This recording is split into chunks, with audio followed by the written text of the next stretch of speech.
stand plows into the wall where I would have been standing. That's happened more times than I can even remember. The latest one, well, the biggest one, I suppose, is I was on my way to Argentina for work. I was fleeing New Zealand, and I was looking for someplace, and Argentina seemed like a good place to go, and the little angel showed up, along with the witch, and said, don't go to Argentina, go to Europe. And the witch showed up and said, you'll meet the true loves of your life, and you'll have a real job. Well, parts of that were true. And the old witch who delivered the message was usually reliable. I did meet the true loves of my life. They hate my guts and want me dead, but I met them. And my entire career flipped end for end. And I'm now back 30 years ago when I was a ghostwriter in Hollywood. Now I'm writing books and scripts and doing a radio show. And apparently, movies are being made. So things I wanted to do 30 years ago, I'm doing now. And IT apparently is lost forever. So, yeah, so I guess they told me the truth, as much of it as I listened to, and should have asked more questions. For example, I remember I was in New Zealand. I was told, by the little angel sitting on my shoulder, buy a lotto ticket. Not lottery, lotto, they do. Now, I personally think gambling's stupid. I mean, I spent a lot of time growing up in Las Vegas, and to throw money away on gambling seemed to me at the time to be the single stupidest thing you could do. But okay, an angel, I just refer to them as the dead people. I have limited respect, I guess, for guardian angels. The dead people, I call them. So I said, what the hell, I'll buy a lotto ticket. I forget how much it was, like $6 or something. And I was told by a little angel sitting on my shoulder. I'm sorry, it's a funny image to me, an angel sitting on my shoulder. I was told that I would win $10.6 million, and that would be the money I would use to build the village in New Zealand, as I had originally planned, which is why I took my whole life to New Zealand. I believed the 6 years of propaganda from the advertising agency. Went there and was financially and socially and morally destroyed. Learned a lot in New Zealand. It's a good object lesson. You know what? I did win money on that lotto ticket. The angel sitting on my shoulder said I would win $10.6 million. You know how much I won? $106. Okay, so angels aren't really great at math. Neither am I. And of course, there was that time in yoga class, we were about to do downward facing dog, and I looked up, and in front of the class, I thought I was looking at God, the goddess. There was this beautiful woman and her male companion, who was very subservient to her, just standing and looking at me. Beautiful blonde woman. And I guess she was fairly appropriately dressed. She was sort of wearing this halter top tied, like you would wear in a yoga class if you were a girl. And she didn't say anything out loud to me. She just demonstrated to me that I was to go into the earth, and inside of the earth I would be safe. And then she looked at me, and without saying a word, she says, "Do you understand?" And then they were gone. This happened in like a split second. I mean, literally an instant, and everything else just stopped, and I'm sort of living the moment, looking at her. Now, of course, I realize that, that God is so big, so impossible for us to even imagine, that this must have been someone farther down the food chain, just delivering a message from someone above her, who delivered the message from someone above her, and so on and so forth. Chain of command, I guess. The only thing I'm absolutely positive of whoever she was, she's, way above us. That's the only thing I'm certain of. I like to think of this as like she's my older sister, our older sister. And she's come back to check in on her little brother. She's, make certain that he was okay. But she's busy. She's got a life of her own, so she takes a couple of seconds. She delivers a message to me, and then she goes back to her own business. She's got her own life to live. But what gets me is she cared enough to stop by, say hi, deliver the message. And even as I say this to you, and I remember typing the words, I can feel the warmth. I'm trying not to cry, actually. I can actually remember the love that I've never felt in my life.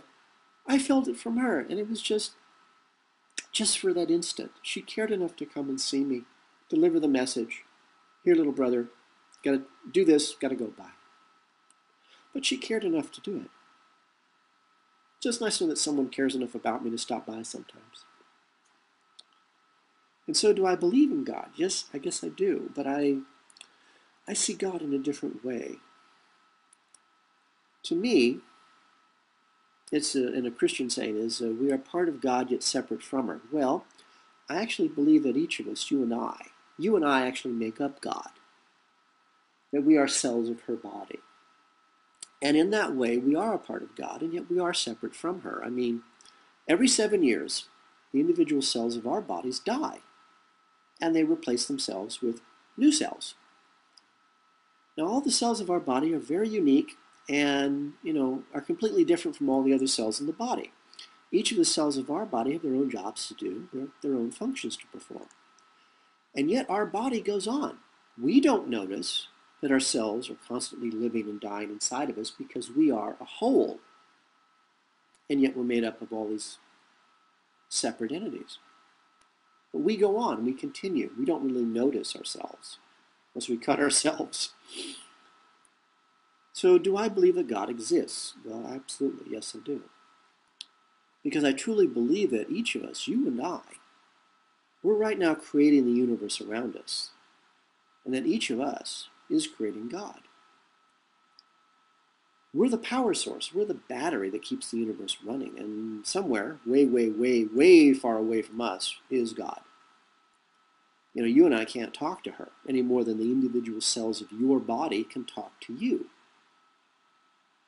From this individual cell's point of view, you are too big, you're too complex, you're too different, you're too vast for a single cell in your body to have a conversation with you. Which, if you stop and think about it, sounds like the universe. I mean, look at the planet we live on. The planet is a living thing. It breathes. It creates oxygen. It creates blood. Oil is the Earth's blood. It creates air. A planet's a living thing. It's a life form. And yet there are numerous planets in a single solar system, and our galaxy is filled with trillions of different solar systems, and the universe is filled with millions of galaxies as far as we can see, and we can't really see that far. And so God, well, she's out there. It's just that she's a little too big for us to comprehend. But there are our older brothers and sisters. The older brothers and sisters who left home, left the earth before you and I were born. And they've been leaving the earth cycle after cycle, event after event. And sometimes our older brothers and sisters come home to visit us, just long enough to check in on us, just make certain we're okay. And then there are older brothers and sisters, we're the little ones. They come, they pat us on the head, give us a quick kiss on the cheek, maybe bring us some presents, some cookies, some toys. Then they gotta go. But they stop at home just once in a while, just to make sure we're okay. And before them, they have older brothers and sisters who left before they left home, who come back and check on them, and so on and so on and so on. So I'm guessing that the whole universe is filled with older brothers and sisters, and each generation gets closer to God.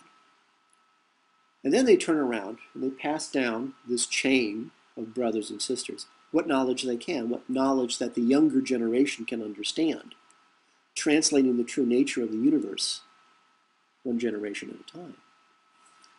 You and me, well, I'm guessing we really are at the bottom of the barrel.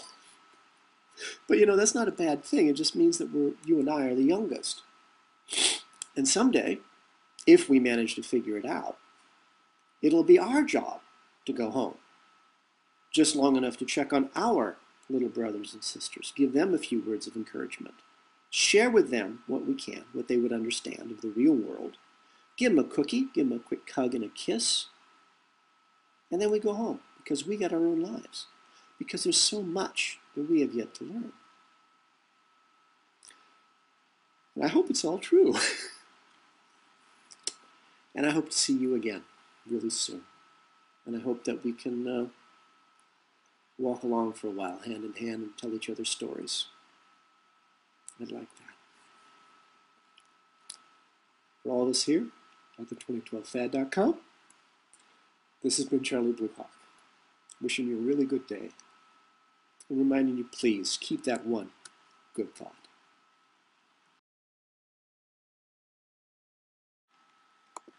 The 2012 Fad is brought to you by Coffee and Blood, Love Letters Between the Dead, a series of 5 erotica horror novels about a fallen angel fighting his way back to regain his own soul, and how the CIA war against the human race, their black magic, captures and traps him in the body of a mind-controlled slave designed to hunt down and to kill their god, their Satan.